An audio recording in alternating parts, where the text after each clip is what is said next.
Ce programme vous est offert par Illico Cash.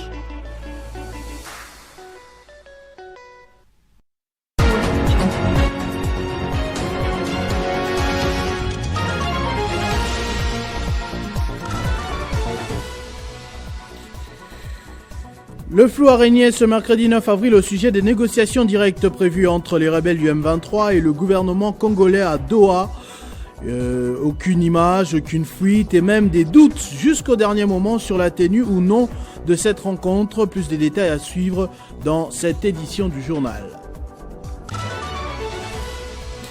Après 2 semaines de tentatives de consultation de la classe politique congolaise dans son ensemble, le conseiller spécial du chef de l'État en matière de sécurité a finalement bouclé son marathon sans grand leader de l'opposition, certes, mais avec beaucoup d'avancées et des propositions que nous suivrons dans ce reportage résumé de Grace Salambo dans ce journal. Mesdames et messieurs, bonsoir. Plusieurs canaux médiatiques et diplomatiques ont annoncé pour ce mercredi 9 avril des négociations directes entre les rebelles de l'AFC M23 et le gouvernement de Kinshasa, consécutivement à la rencontre du mois dernier entre Félix Tshisekedi et Paul Kagame. Seulement, aujourd'hui, le flou a persisté toute la journée sur la tenue ou non de ce rendez-vous, de toutes les attentes pour décanter la situation de manière pacifique. Ce matin encore, l'AFC M23 insistait sur des préalables visiblement intenables pour Kinshasa, mais certaines sources ont confirmé que les échanges ont bien eu lieu jusqu'à midi, heure locale. Et à Kinshasa, les consultations politiques ont formellement pris fin il y a quelques jours, selon la communication du conseiller spécial en matière de sécurité du cabinet du président de la République. Selon les appréhensions des uns et des autres, il s'agissait d'un non-événement pour ceux qui n'ont pas pris part à ce rendez-vous, mais plutôt des avancées significatives pour la majorité qui s'est retrouvée et a donné des propositions sur la manière d'avancer désormais. Le tout s'est résumé dans un élément de Grace Salambo qui a couvert ce rendez-vous pour Télé 50. Il y a eu des grandes personnalités politiques, des plus jeunes encore comme Junior Koudoura ou le groupe des députés honoraires conduit par Nanou Mbemba, les grandes personnalités comme Willy Bakonga, tous ont insisté sur l'unité nationale pour résoudre la crise. Alors que plusieurs grands partis et acteurs politiques de l'opposition ont boycotté cette initiative, estimant qu'elle ne résoudrait pas la crise sécuritaire, pour la majorité au pouvoir, les consultations politiques se sont clôturées sur une note de satisfaction. Pendant 12 jours, les regroupements politiques de l'Union sacrée de la nation, opposition, forces vives de la société civile, représentants religieux, personnalités politiques et autorités traditionnelles ont échangé avec les conseillers spéciaux du chef de l'État en matière de sécurité. Lors de la dernière journée, les experts constitutionnalistes, les centristes, la famille Lumumba et plusieurs politiques ont également échangé jusque très tard avec Eberhard Kolongele. D'abord, il faut dire que le président de la République, chef de l'État, les commandants suprêmes des FARDC et de la police nationale a appelé à une mobilisation tout azimut de tous les Congolais face à l'indicible barbarie provoquée par le Rwanda. Il était important de répondre à l'appel lancé par le chef de l'État, en tant qu'acteur politique, en tant que Congolais, de participer au débat, de prendre position. Cette guerre du Rwanda, c'est une guerre qui est avec de la complicité de certains politiques congolais. Et donc, nous, citoyens, qui aimons notre pays, devons aussi prendre position. Il n'est pas normal, par exemple, que la communauté internationale s'accorde de manière unanime à travers la résolution 2773 que vous connaissez, qui a condamné unanimement l'agression rwandaise et l'agression du M23. Et au même moment, au Congo, nous sommes encore en train d'être divisés sur l'unité nationale. La cohésion nationale est une nécessité. Aujourd'hui, la République démocratique du Congo, notre pays, traverse un moment crucial, marqué par une agonie profonde, certes, mais qui demande l'abnégation, qui demande l'implication, qui demande l'engagement de tous. Des échanges que nous avons eus avec le conseil spécial, d'abord, il a été trop réceptif, et nous le remercions en passant. Mais nous avons fait un état des lieux sur la situation actuelle. La prochaine étape consiste à analyser les échanges, à soumettre un rapport détaillé au chef de l'État et de cette démarche devrait en principe aboutir. La prochaine étape consiste à analyser les échanges, à soumettre un rapport détaillé au président de la République et cette démarche devrait en principe aboutir à la formation d'un gouvernement d'union nationale. Le conseiller spécial du chef de l'État en matière de sécurité qui avait aussi reçu l'ancien candidat à la présidentielle de 2018, Yves Mpunga, qui a émis ses propositions sur les questions de l'heure. Lui s'est dit même prêt à intégrer le gouvernement d'union nationale. Lorsque nous parlons guerre, résout tous les mécanismes, le peuple en ce moment est en train de souffrir et il faudrait que le nouveau gouvernement puisse avoir deux axes. Axe de résoudre le problème que je pourrais vous dire après, mais le problème du développement, c'est penser aux routes, les embouteillages que nous vivons tous les jours. C'est pire que jamais. Le logement, l'eau potable, l'énergie, l'emploi, ça c'est la guerre à mener à l'interne et du côté externe, mettre en place des mécanismes pour que ce groupe rebelle et le Rwanda puissent savoir que nous avons un Congo fort. Nous avons remis l'ouvrage qui parle de 17 points pour résoudre le problème de la guerre et apporter le développement en RDC. Ce développement, c'est commencer par le numérique, contrôler l'appareil de l'État, nous devons savoir qui est Congolais, qui ne l'est pas, parce que nous n'avons aucun document, aucun système dans nos frontières pour savoir quel étranger entre, quel étranger n'entre pas. Nous sommes prêts à intégrer ce gouvernement parce que en RDC, depuis 1960, l'indépendance, on a toujours parlé du poids politique. Les politiciens ont pris en otage le développement et on a oublié la méritocratie. Les experts, les gens qui peuvent apporter le développement sont mis en dehors de la structure politique, de la gestion du pays, parce qu'un groupe d'individus pense que le Congo leur appartient. Et voici les conséquences de ce poids politique. Nous avons des guerres, nous avons une situation économique calamiteuse. On ne peut s'en sortir que lorsque le chef de l'État a main tendue à nous, politiciens, que vous n'avez pas vu à la télé, parce que le poids politique s'est présenté pour dire c'est nous.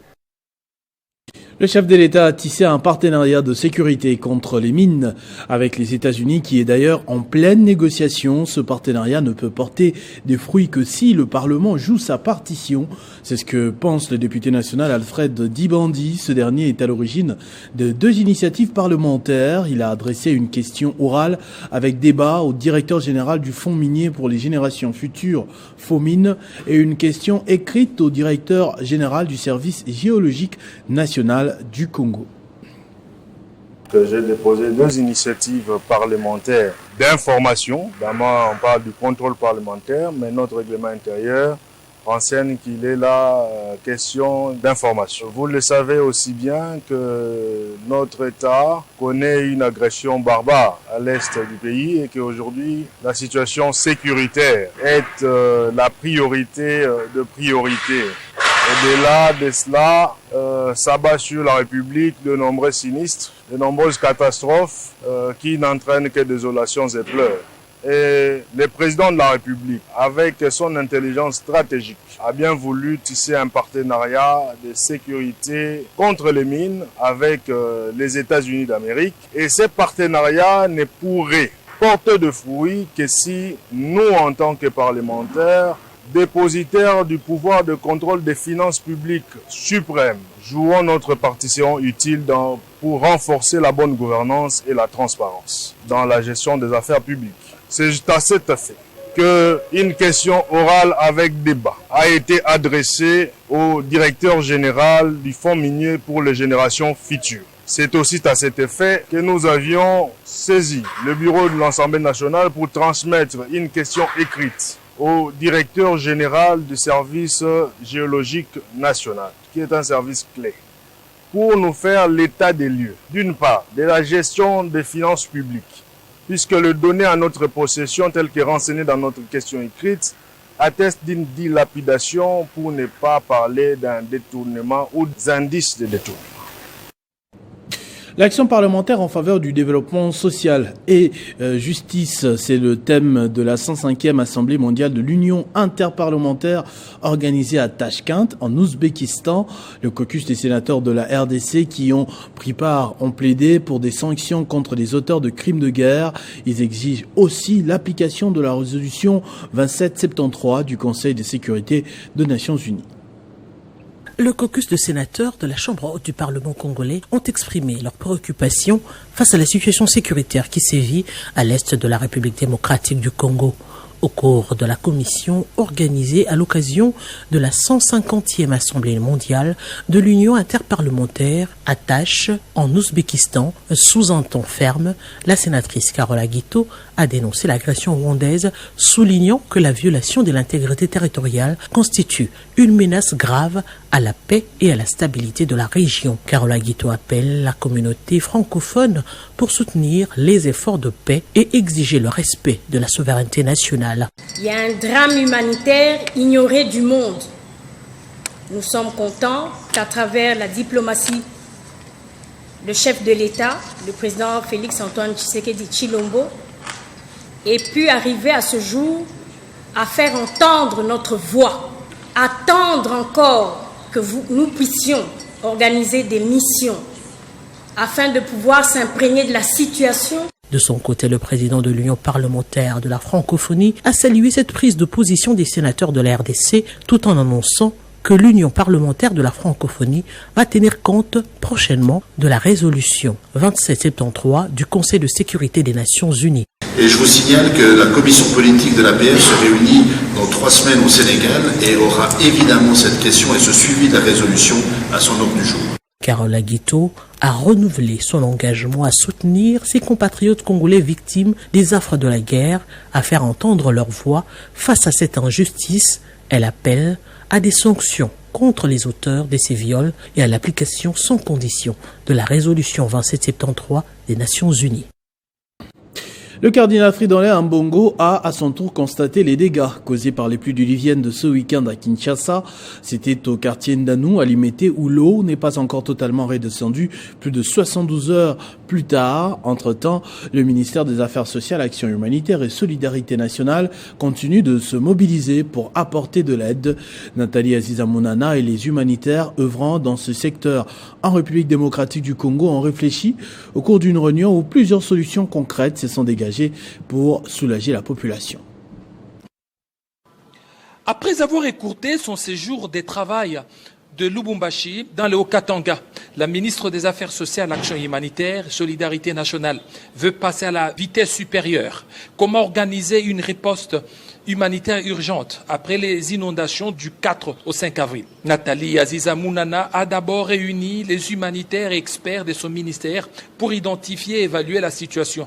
Ensuite, tous les humanitaires œuvrant dans ces secteurs. Au cours de la réunion, la ministre Nathalie Aziza Mounana est passée à une évaluation rapide des besoins avec toute son équipe. Il ressort, en termes de bilan, 49 décès et 46 blessés. La riposte s'organise autour des sites installés à l'Institut Lumumba, dans la commune de Limete, où 146 ménages sont identifiés.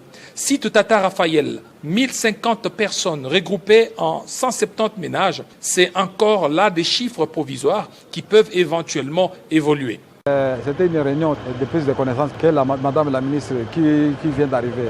Elle voulait d'abord entendre avec qui elle peut compter. En dehors de son cabinet, de son administration, elle a appris beaucoup de choses qui se font sur le terrain. C'est ainsi que toutes les composantes sont là. Nous sommes en train, comme je vous ai dit, de donner des agrégés qui, à la longue, vont conduire à l'état des besoins. Et une fois l'état des besoins, nous allons avoir les éléments de réponse selon les composantes de la stratégie humanitaire. Sur la liste des réponses rapides, il a été relevé de l'assistance d'urgence par la distribution des vivres et non-vivres, installation des abris temporaires, en partenariat avec le ministère de la Santé, déployer des cliniques mobiles pour prévenir les maladies hydriques, fournir des soins médicaux aux blessés. Les communes les plus touchées par les inondations sont Massina, Limete, quartier Ndanou et Salongo, et la commune de Mongafula, quartier Sebo. Pour la ministre des Affaires sociales, Action humanitaire, Solidarité nationale, Nathalie Aziza Mounana, une riposte efficace repose sur une évaluation rapide, une coordination solide, une réponse immédiate aux besoins des bases et une vision à long terme pour réduire la vulnérabilité de Kinshasa aux inondations récurrentes. Plus de 300 matelas, des vivres, des vêtements, des torches. Le député provincial de Massina, Roland Kikunda Kiki, a agi fort au secours des habitants du quartier Vallée, Abattoir et Fumusuka, victimes de la sortie de la rivière de Ndjili de son lit habituel. Ce cadre de l'ACP de Jantiningobila a également plaidé pour que l'aide disponibilisée par le chef de l'État, Félix Tshisekedi, puisse arriver jusqu'à Massina, et ce, dans l'ordre. Ouf de soulagement ce mercredi dans la commune de Massina. Le député provincial Roland Kikunda Kiki a démontré son statut de leader majeur en s'alignant aux côtés des familles éplorées et en détresse dans le quartier Abattoir, Vallée, Fumusuka, voisin de la rivière Ndjili qui a causé des dégâts énormes depuis ce week-end. Déjà des passages en urgence dimanche dans la soirée, Roland Kikunda, qui avait enregistré à la hâte les familles dans le besoin, ainsi que les premières nécessités à fournir, s'est présenté ce mercredi avec un lot important d'aide comprenant des matelas, plus de 300 au total, des vêtements, des vivres, ainsi que des lampes torches, parce que le courant électrique n'est toujours pas rétabli à ce jour. La population de Massina, qui était jusqu'à présent oubliée parmi les sinistrés assistés, a été consolée par ce geste fort de Roland Kikunda Kiki, cadre de l'ACP de Jantiningobila. Les habitants de ces différents quartiers ont été reconnaissants. Mais ce n'est pas tout. L'élu de Massina, Roland Kikunda Kiki, mène également un plaidoyer auprès de l'autorité urbaine depuis la convocation urgente d'une plénière à l'Assemblée provinciale de Kinshasa pour que la population de Massina puisse bénéficier également de l'aide mise en place par le président de la République Félix Tshisekedi lui-même, que l'on a vu sur terrain lundi. Vous allez quitter un peu bonne volonté. Loso, masangu, maputa pona ba mama, ba oyo pe bazana mitema ya malamu wana baya kusala ngopona bino. Bébé pour le moment bozo bimesu. Depuis son élection, le jeune député provincial Roland Kikunda Kiki se distingue avec plusieurs actions sociales en faveur de la population de Massina, mais également des plaidoyers pour des infrastructures, des lois, une organisation en général pour le mieux vivre ensemble de cette commune historique et stratégique dans l'histoire de la ville de Kinshasa. En véritable homme de terrain, le sénateur Ivan Kazadi était aussi au chevet des sinistrés de la commune de Massina. Frappé par les récentes pluies diluviennes sur place, il a posé un acte de générosité qui a marqué les cœurs des bénéficiaires.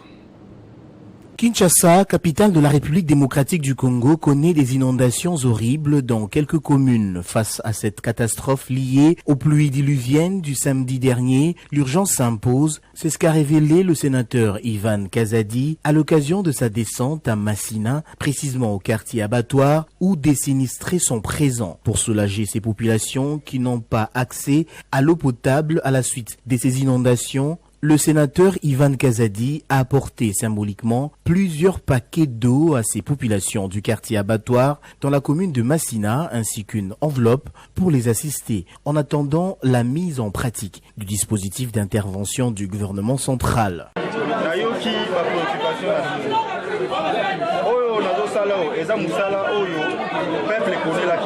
Ce que je suis venu faire, c'est en réalité la mission pour laquelle le peuple m'avait voté, écouter vos desiderata et charger le gouvernement de répondre à vos exigences. Nous allons mettre la pression pour que le gouvernement réagisse par rapport à vos besoins. C'est aujourd'hui que j'ai préparé nos binômes. Il y a mes frères et sœurs, les mamans. Étant donné que nous sommes Congolais, nous sommes obligés de venir nous rendre compte de ce qui se passe. Je partage cette douleur avec la population. Nous avons posé un geste symbolique. Au vu de la catastrophe, l'eau ne coule pas au robinet. J'ai amené quelques paquets d'eau et cette enveloppe en termes d'appui. En attendant, a-t-il rassuré, un plaidoyer est en cours au niveau de l'exécutif pour la prise en charge et la gestion efficace de cette situation dans la capitale congolaise. Il s'agit de ses priorités depuis qu'il est à la tête du ministère de la Justice. Lutter contre la spoliation dont sont victimes plusieurs Congolais. Ce mercredi, Constant Mutamba a remis le patriarche Jonas Mukamba dans ses droits. Ce dernier a retrouvé sa concession spoliée depuis maintenant 28 ans. Le ministre de la Justice a réaffirmé son engagement à mettre fin à ce phénomène qui pénalise des paisibles citoyens. Le ministre d'État en charge de la justice et garde de Sceaux, Constant Mutamba, a procédé ce mercredi à la réinstallation du patriarche Jonas Mukamba, sénateur élu de l'Équateur, dans sa concession située dans la commune de la Gombe. Très ému par l'acte posé par le ministre de la Justice, le patriarche Jonas Mukamba a abondé d'éloges à l'endroit du ministre qu'il a rétabli dans sa concession spoliée depuis 1997. Il a suivi les principes du chef de l'État, qui a mis la justice dans les conditions de la rendre indépendante et autonome. Aujourd'hui, c'est un exemple pour tous ceux dont les biens ont été spoliés et perdus. Je crois que cet exemple sera suivi auprès des ministres pour tous ceux qui ont été mis dans des conditions comme les miennes. Pour sa part, le patron de la justice a réaffirmé sa détermination à mettre un terme au phénomène de spoliation dont sont victimes plusieurs Congolais. Comme nous l'avons dit, plus rien ne sera comme avant. Le chef de l'État nous a instruit de restaurer l'image de notre justice en retournant les citoyens dans leurs droits. Et c'est ce que nous avons fait.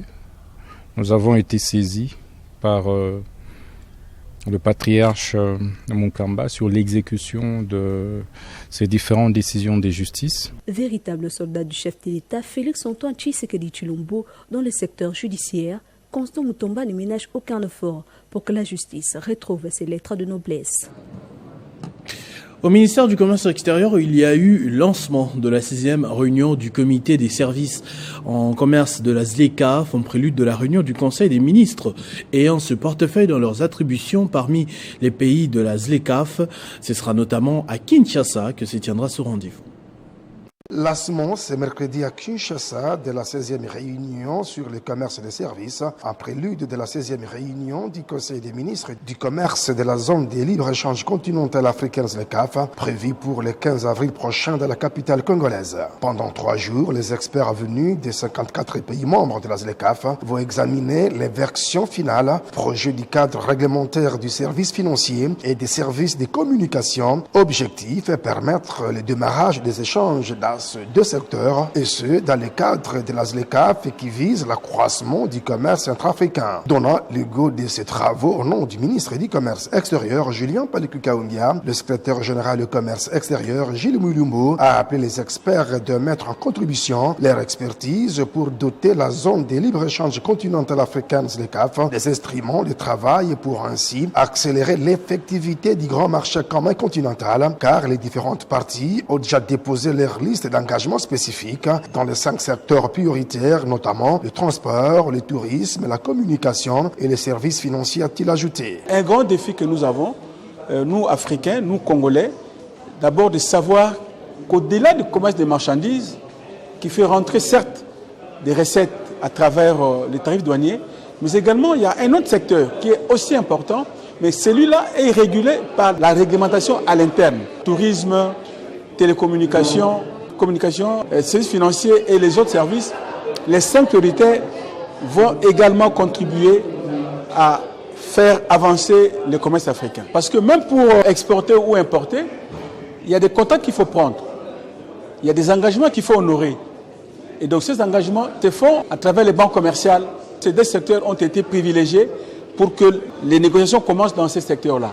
Signalons que cette 16e réunion du comité des services tire ses rideaux le 11 avril 2025.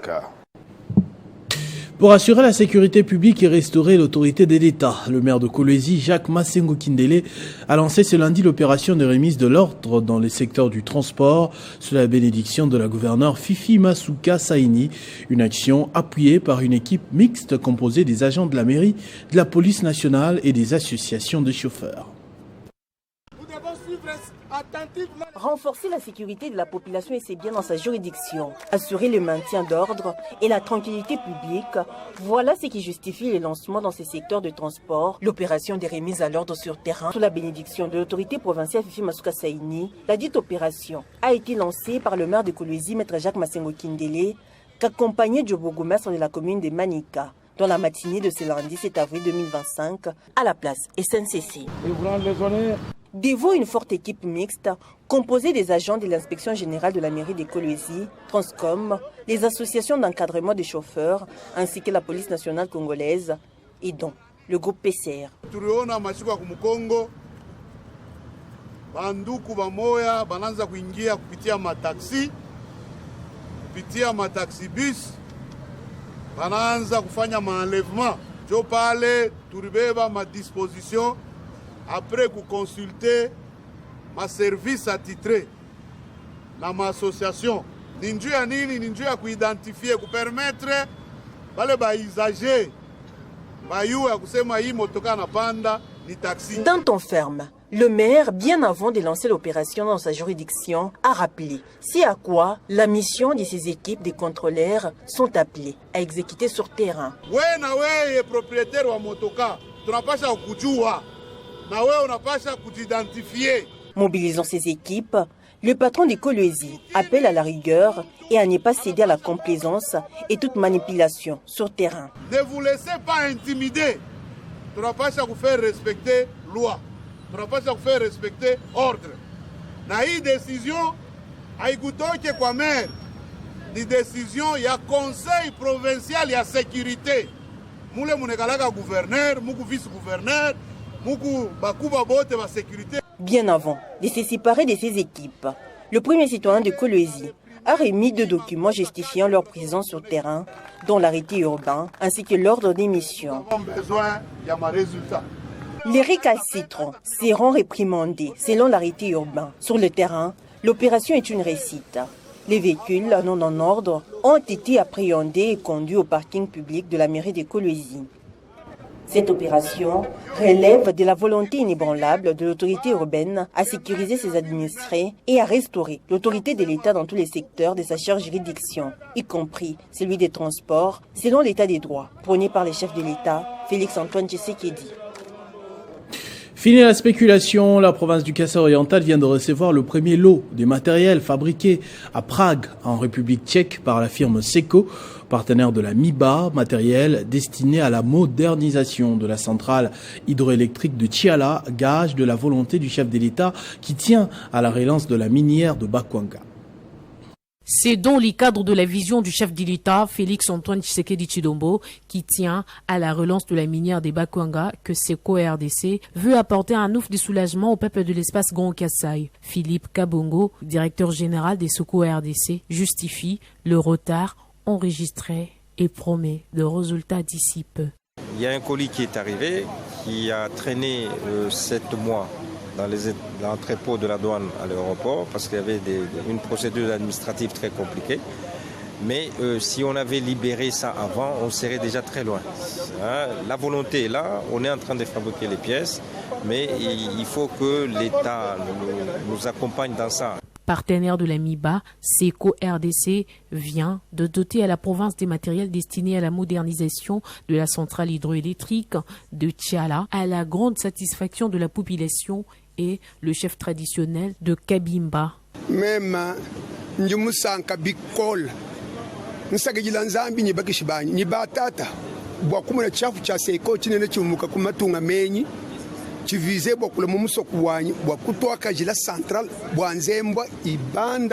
Fabriqué à Prague, en République tchèque, ce premier lot va servir à la stabilisation et l'augmentation de l'énergie, explique le responsable des Seco Afrique, M. Lubos Koulavi. Ces 4 tonnes qui sont arrivées, on a à peu près 120 tonnes de matériel qui va venir.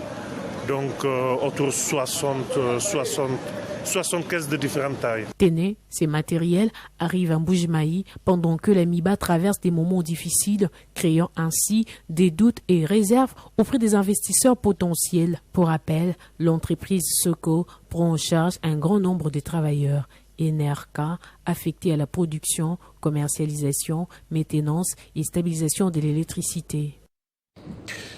La princesse Dominique Munongo Inamizi, décorée femme d'excellence par le consortium Observatoire de la démocratie africaine et l'Union des nations pour la promotion de l'emploi UNPE pour son exemplarité dans le combat pour la bonne gouvernance. Reportage de Jenny Kaimbe.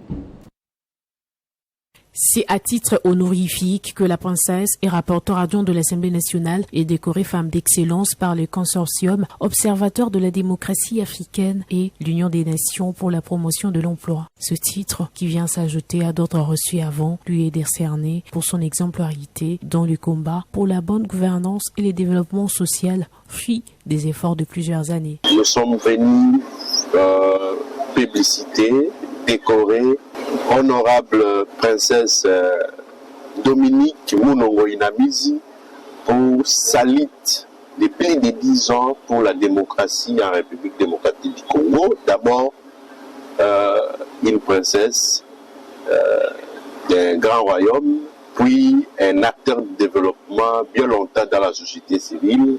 Touché par ce geste, l'honorable Dominique Munongo se veut reconnaissante envers son bienfaiteur et promet de poursuivre sans relâche son combat pour la bonne gouvernance. C'est une reconnaissance en fait des actions que nous menons depuis très longtemps. Moi j'ai commencé à l'âge de 22 ans. Pour les jeunes qui sont là, donc société civile très active dans la lutte contre la pauvreté, lutte contre la corruption, je me suis engagée très tôt. Parce que tout est lié, on ne peut pas lutter contre la pauvreté sans chercher le développement, on ne peut pas chercher le développement sans chercher la démocratie, le mieux-être de chacun et surtout maintenant la recherche de la paix. Voilà, donc en peu de mots, c'est beaucoup de remerciements et beaucoup d'émotions que je ressens en cet instant. Merci sincèrement pour l'initiative. D'une manière symbolique, Madame Munongo a reçu un diplôme de mérite, trophée et un manuel d'audit et contrôle. Le gouvernement a, par l'intermédiaire du ministère de la Santé publique, intensifié son soutien au Centre national de lutte contre le cancer, CNLC, depuis 3 ans. Ce mardi, une délégation était à la clinique universitaire de Kinshasa pour une mission de sensibilisation. Une délégation du Centre national de lutte contre le cancer, CNLC, accompagnée de ses partenaires, a récemment effectué une visite à la clinique universitaire de Kinshasa. L'objectif de cette descente était de vérifier la disponibilité effective des médicaments destinés aux patients atteints du cancer. Ces médicaments, le CNLC l'ont reçu gratuitement du gouvernement et nous les donnons également gratuitement dans les structures de prise en charge et aussi à leur tour les donnent gratuitement auprès de malades.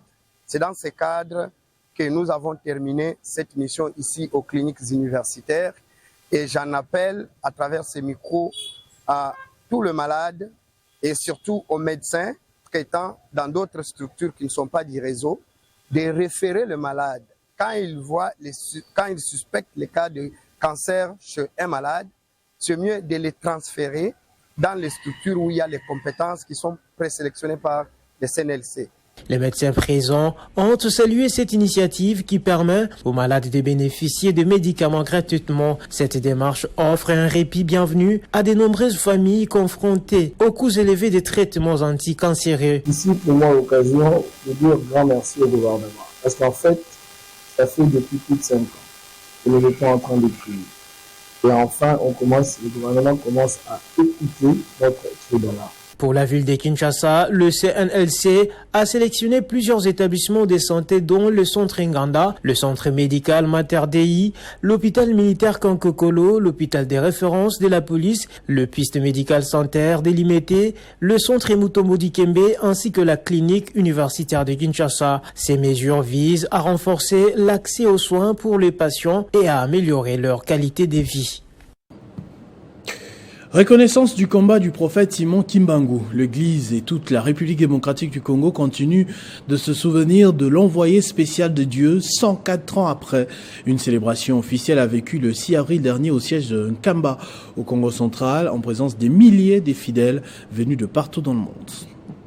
Le 6 avril 1921, c'est une date historique pour les fidèles de l'église kimbanguiste. Cette date marque la création par le prophète Simon Kimbangu de l'EJCSK, mais également la reconnaissance par le gouvernement de la République du combat du surnommé envoyé spécial qui aurait reçu la révélation des prêchés sur l'émancipation de l'homme noir face à la colonisation. 6 avril 1921, 6 avril 2025, cela fait exactement 104 ans. Cette année, l'église du Simo Kimbangu célèbre cet anniversaire dans un contexte des crises sécuritaires imposées par le roi et ses supplétifs du M23. Occasion pour l'actuel chef spirituel Simo Kimbangu Kiangani de prêcher la paix et de vivre ensemble. Batata baza koyoka biso lelo kaka kola na leta na lingomba tuyokana ipona likambo ya tata Simo Kimbangu le 6 avril kuna bazali batiela biso kimia Kongo biso ndako ya tata Simo Kimbangu Afrique lopango ya tata Simo Kimbangu. Plusieurs personnalités du monde politique ont rehaussé de leur présence cette cérémonie, notamment le gouverneur de province, Grace Bilolo, la rapporteure du Sénat, Nefertiti Ngoudiaza, et le ministre des Sports, Didier Bidimbo. La date du 6 avril, loin d'être uniquement une célébration d'un événement historique, doit être perçue comme un jour d'évaluation et relance de ce que chacun doit faire dans la libération prônée par le prophète Simo Kimbangu. Simo Kimbangu nous a montré que, malgré l'adversité, l'amour et la paix peuvent triompher. Comme des années précédentes, des milliers de fidèles venus de tous les horizons se sont rassemblés à Kamba sous la direction de leur représentant légal. La maison de production britannique a procédé ce mercredi au lancement d'un projet dénommé The Earths.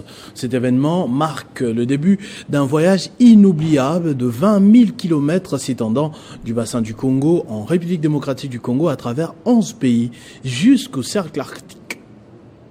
Il s'agit d'un projet de théâtre de marionnettes intitulé The Earths, traduit en français par le troupeau.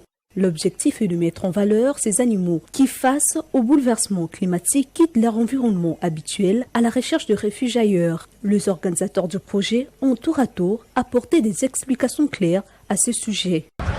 The project is about climate. Le projet parle du réchauffement climatique et notre relation avec la nature. C'est vraiment l'un des meilleurs pays par rapport à la préservation de la nature. Alors le projet de Herds, comme le nom l'indique en anglais, ça s'appelle les troupeaux. C'est-à-dire qu'il y a un groupe de troupeaux qui fuient leur environnement qui est très envahi par la pollution, par la déforestation, par tous ces problèmes climatiques, qui essaient de rechercher les refuges. Donc on va voir tous ces animaux qui quittent leur lieu habituel pour se diriger vers un endroit le plus sûr.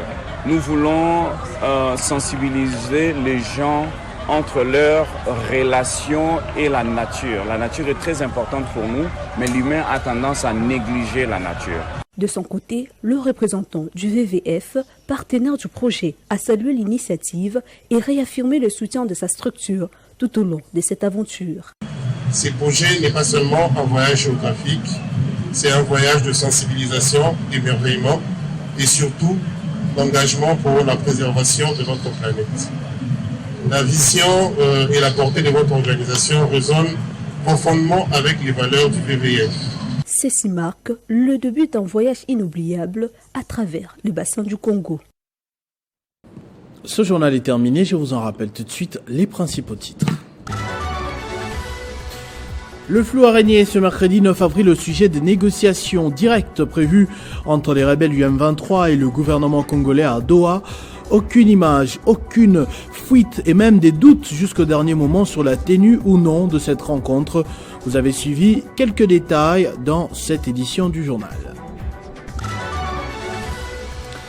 Après 2 semaines de tentatives de consultation de la classe politique dans son ensemble, le conseiller spécial du chef de l'État en matière de sécurité a finalement bouclé son marathon, sans grand leader de l'opposition certes, mais avec beaucoup d'avancées et des propositions que vous avez suivies dans un reportage résumé de Grace Salambo qui a couvert ces rendez-vous pour Télé 50. À tous et à toutes, merci de votre attention soutenue. Restez fidèles au programme de votre chaîne Télé 50. Vivez heureux, vivez 100 ans, mesdames et messieurs.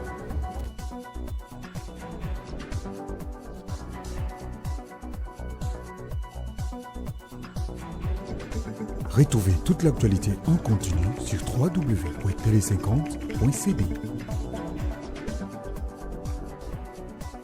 Ce programme vous a été offert par Unico Cash.